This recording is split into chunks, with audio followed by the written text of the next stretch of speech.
विद्यार्थियों, तो आज हम जो पढ़ने जा रहे हैं वह है उपसर्ग।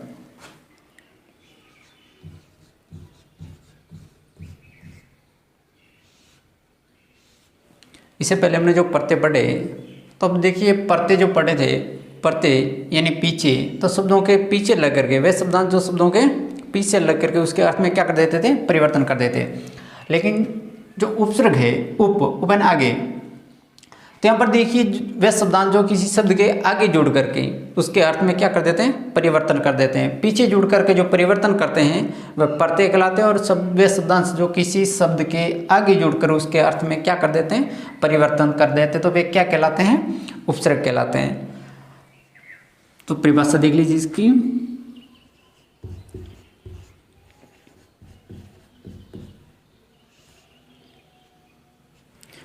वे शब्दांश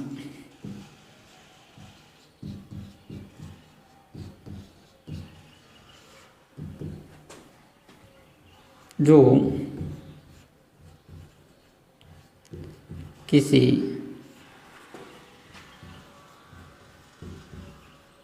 किसी शब्द के आगे जोड़कर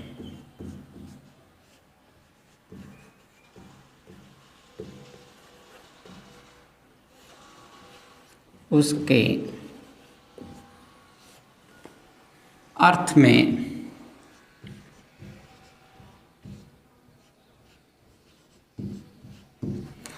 परिवर्तन कर देते हैं।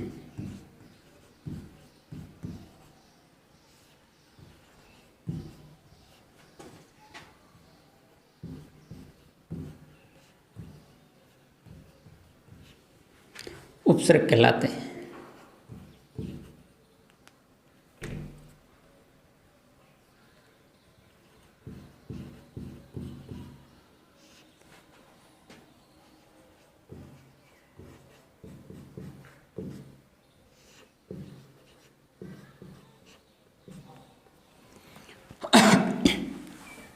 इन्हीं वे शब्दांश जो किसी शब्द के आगे जोड़ करके, इन वे शब्दांश जो किसी शब्द के आगे जोड़ करके उसके अर्थ में क्या कर देते हैं, परिवर्तन कर देते हैं, उपसर्ग कहलाते हैं।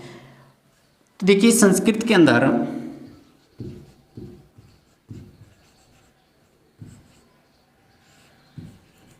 संस्कृत में 22 उपसर्ग है।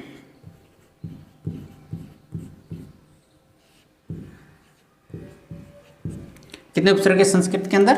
22 उपसर्ग है, जिनका प्राय प्रयोग किया जाता है। इन इसकी अपन को हर जगह जरूरत पड़ेगी जो उपसर्ग है इसका प्रयोग करने के लिए, तो इसको समझना बहुत ही जरूरी है। तो देखिए संस्कृत में जो 22 उपसर्ग है, तो देखिए प्र,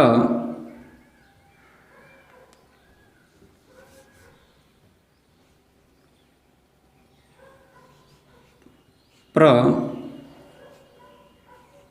प्रा, प्रति,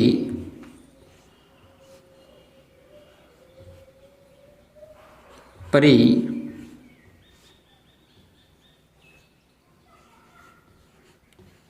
अव,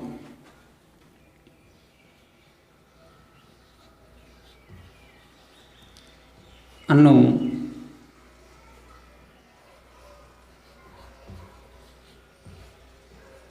अदि,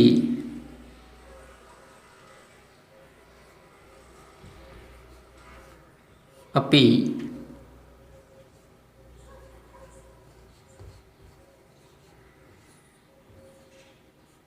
अदि,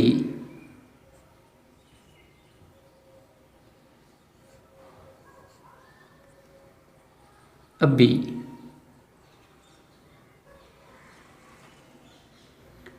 अति,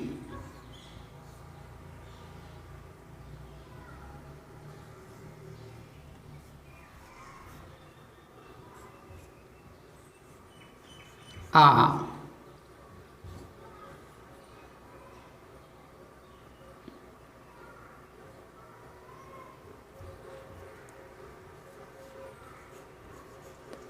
अप,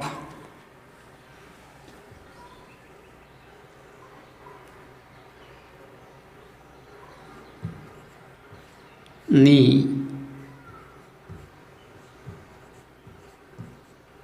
निर,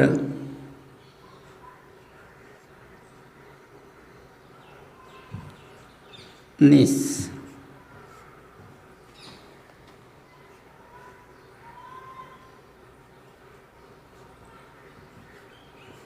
दूर,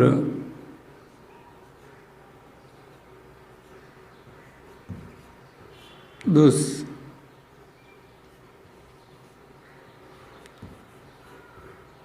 सु,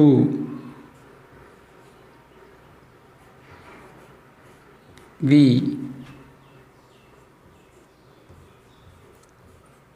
सम,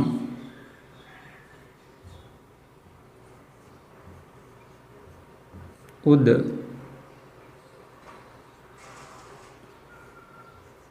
उप। तो ये 22 जो उपसर्ग है प्र, प्रा, प्रति, परि, अव, अनु, अदि, अपि, अभि, अति, आ, अप, नि, निर, निस, दूर, दुस, सु, वि, सम, उद और उप।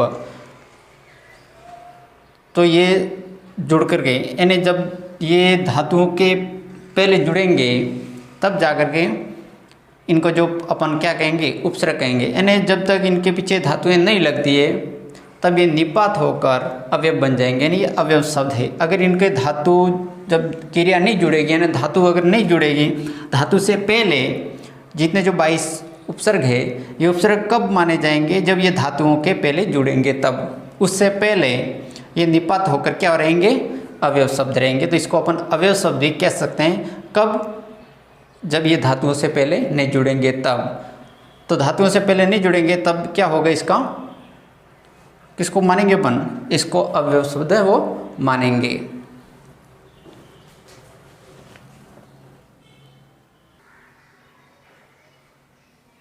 तो देखिए जैसे हमने इनको पढ़ा है, जो उपसर्ग पढ़े प्र, प्रा, प्रति, परि, अव, अप, अनु, अदि, अपि, अदि, अति, नि, निर, निस, दूर, दुस, सु, वि, सम, उद और उप।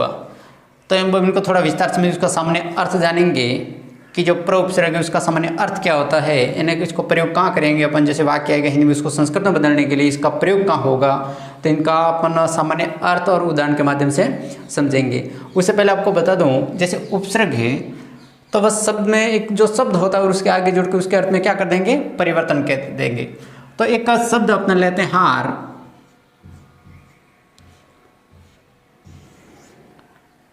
तो देखिए इसके आगे अगर अपन प्र उपसर्ग जोड़ेंगे तो शब्द बनेगा प्रहार।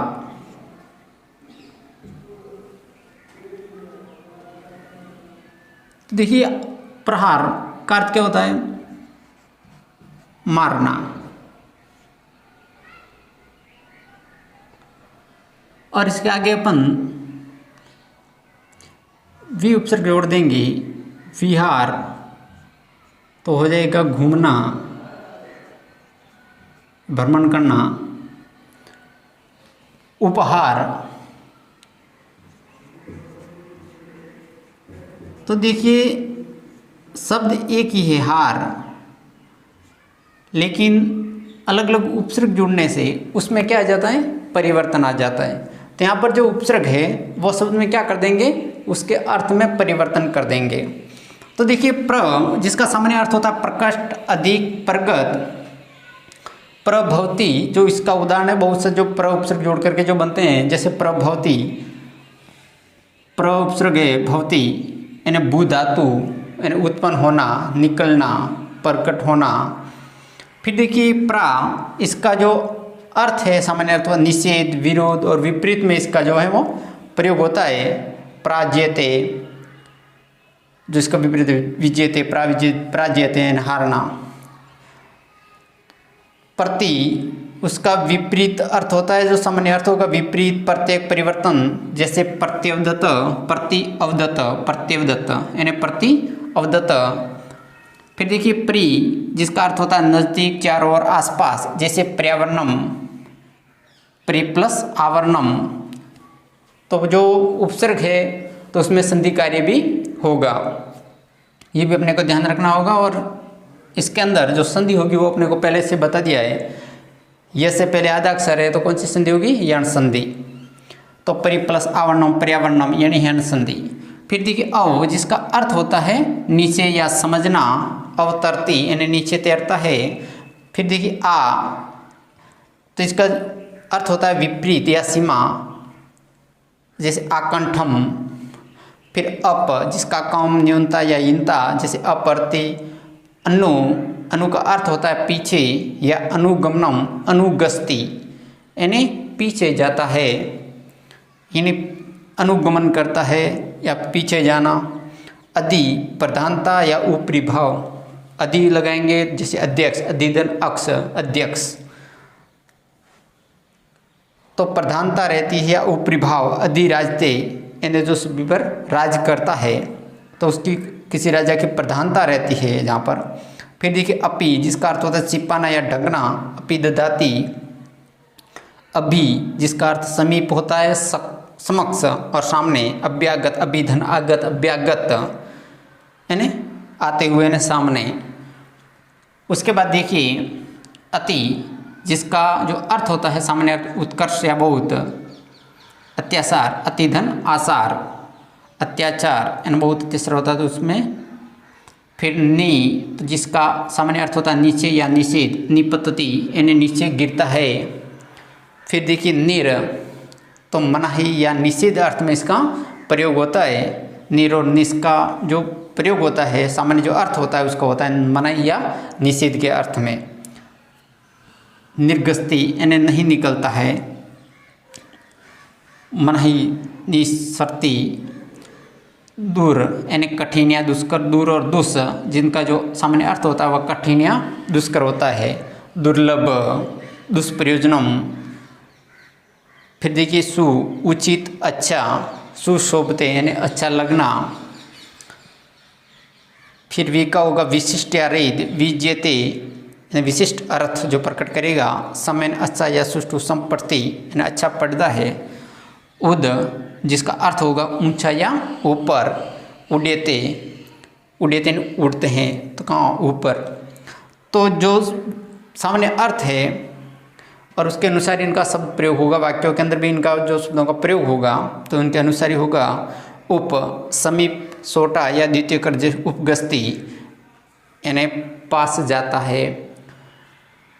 तो उप जैसे अपने समास पढ़ा था अव्ययभाव समास, तो उसमें देखा होगा कि कुछ जैसे उप आया था, नीर है जिसे अभाव अर्थ में नीर जो अपन पढ़े थे, क्या पढ़ा था अव्ययभाव समास पढ़ा था, उसके अंदर अवयव शब्द तो जो धातुओं से अगर पहले जुड़ते हैं तब वह जा करके पहले क्या बन जाते हैं, उपसर्ग बन जाते हैं। अगर धातु नहीं है तो वह निपात होकर क्या बन जाते हैं, अवयव बन जाते थे। अवयव शब्द भी है, यानी जब धातु उसके साथ नहीं जुड़ती उससे पहले क्या है, ये अवयव शब्द है। तो निर जैसे निर्मक्षिकाणाम, निर्जन, निर्गुण। उसी प्रकार उपकार्थ समीप था तो उपगंगम तो गंगाया समीपम, तो उपगस्ती तो क्या हो जाएगा, देखिए उपगस्ती आया है तो समीप जाना। उपकार्थ क्या होगा, समीप जाना। फिर अनु देखिए अनु पीछे, पश्चात और योग्य अर्थ में होता था, अनुगस्ती पीछे जाता है।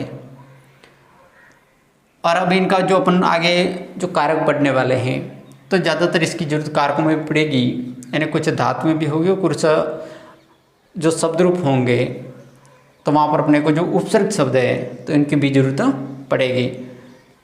तो ये अपने को पूरे जो 22 उपसर्ग है वह अच्छी तरह से याद करने हैं। 22 उपसर्ग है और उसको याद करना है।